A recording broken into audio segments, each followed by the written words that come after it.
त्याचं काय जाऊन ना काय कसं नाही जरा मग तुम्ही टाका जाऊन ना उचार नाही की नाही सुनत उचार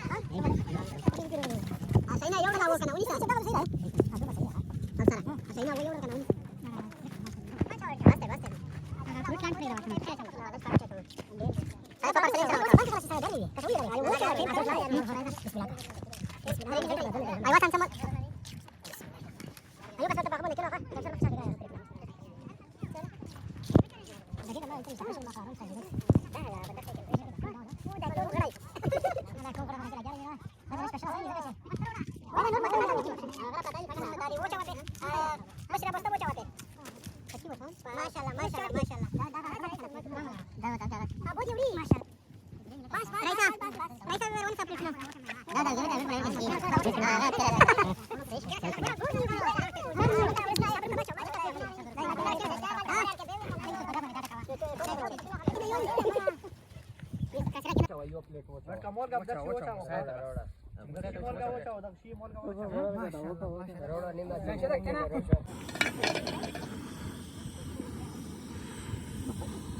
Yeah.